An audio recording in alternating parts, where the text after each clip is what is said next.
জেনেছি যে লোকগুলা গ্রামের ভিতরে চলে গেছিল।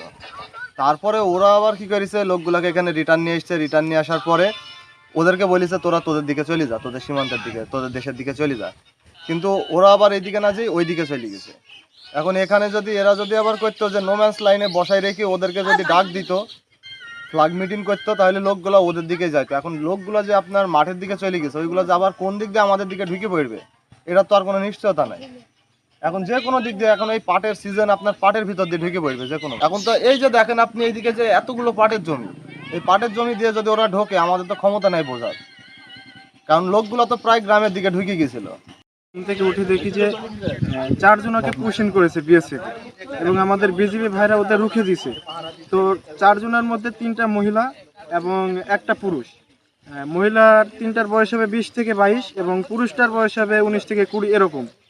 তো আমরা বৃষ্টির আগে যেয়ে দেখি একটা 22 ঝাড়ের নিচে ওরা বসে আছে, একদম ইন্ডিয়ান তার কাটা খুলে আমাদের 5S প্লেয়ারের কাছে। ওখান থেকে দেখতে পাইছিলাম। তো ওখানে দেখছি বসে বৃষ্টি আসছে বলে আমরা পালিয়ে আসছি এবং বৃষ্টির পরে যে দেখি যে ওরা আর নাই। পরে আমরা বিজিবি ভাইরা আমাদের সাথে নিয়ে মাঠটা পুরো খুঁজেছি তারা আছে কি নাই, এবং আমরা প্রায় ঘন্টা 1.5 খুঁজেছি, পাই নাই। এবং এখন বিজিবি ভাইরা তদন্ত করছে, এখন তারা যদি পায় এই কুশিন যে হচ্ছে, বিজিবি ভাইরা আমাদেরকে নাম্বার দিছে এই ফোন দেওয়ার জন্য, তাদেরকে বলার জন্য যে কোনো পুশিন হলে আমাদেরকে বলবা, এবং তাদেরকে আমরা এইভাবে সতর্ক করছি। আমরা চাই যে এই ধরনের কোনো লোকজন, অবৈধ যে লোকজন, মানে যাদের কোনো ঠিকানাহীন বা রোহিঙ্গা হিসেবে যারা পরিচিত, আমরা চাই না আমাদের দেশে এসে আমাদের দেশে যে বিশৃঙ্খলা সৃষ্টি হোক এবং আমাদের দেশে কোনো ধরনের অবৈধ অনুপ্রবেশকারী কারণে আমাদের দেশের বিভিন্ন ধরনের সমস্যাগুলো তৈরি হোক। দেশের যে বিজিবি আছে এবং আমাদের দেশের যে অ্যাম্বাসি আছে ওনাদের সঙ্গে যোগাযোগ করে অন্ততপক্ষে এটা সুন্দরভাবে একটা নিয়ম মাফিক আমাদের দেশে পাঠাক।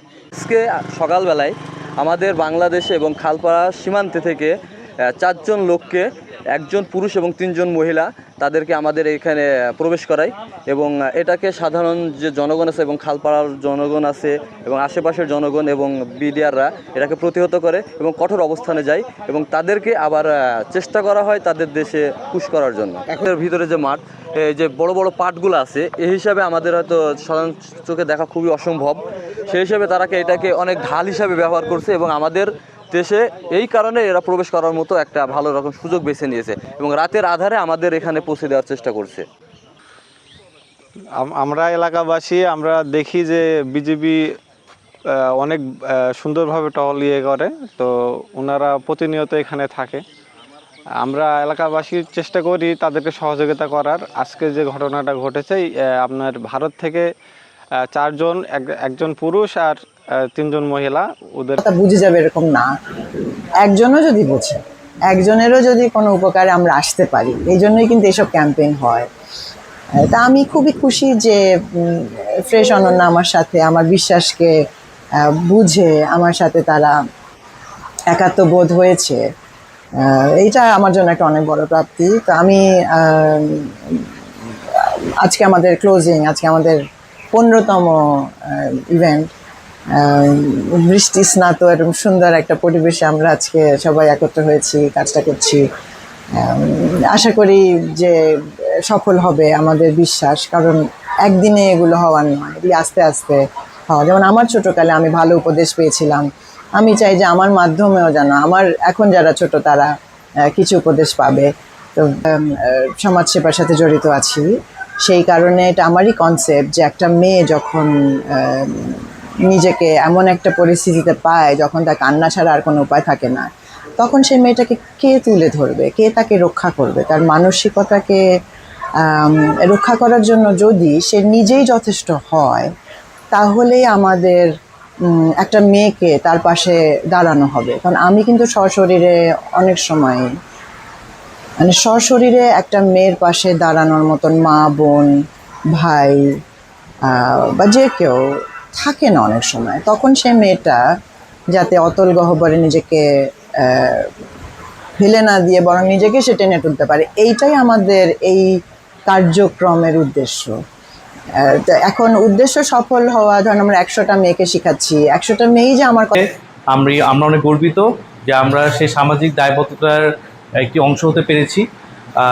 আমরা মনে করি যে ফিমেল ডেভেলপমেন্টের পিছনে মেনস্ট্রুয়াল হাইজিন একটি বড় ভূমিকা পালন করে এবং তারই ধারাবাহিকতায় আমরা অলরেডি 15টা স্কুল, কলেজ, মাদ্রাসা এবং ইউনিভার্সিটিতে প্রোগ্রাম করেছি এবং আমরা সবার কাছে পৌঁছে দিতে যাচ্ছি সেই মেসেজটি যে মেনস্ট্রুয়াল হাইজিন নিয়ে যাতে সবাই সচেতন হয়। আমরা সাভারে 15টা স্কুল, কলেজ, মাদ্রাসা, ইউনিভার্সিটি কভার করেছি এবং এখানে এইজ গ্রুপ ছিল ক্লাস 7 থেকে ইউনিভার্সিটি অবধি। এবং আমাদের যে বার্তা সেটা ছিল যে মেয়েদের স্বাবলম্বী হওয়া এবং নিজেকে রক্ষা করার জন্য যা যা জরুরি এই নিয়ে একটু আলোকপাত করা। তার মধ্যে প্রধানতম বিষয় শিক্ষা, তারপরে আত্মমর্যাদা বৃদ্ধি, আত্মবিশ্বাস বৃদ্ধি এবং আরও কিছু বিষয় নিয়ে আলাপ আলোচনা, স্বাস্থ্য সচেতনতা, হাইজিন, হেলথ, মেন্টাল হেলথ, সাথে সেলফ ডিফেন্স নিয়ে একটু কথা। তো আমি যেহেতু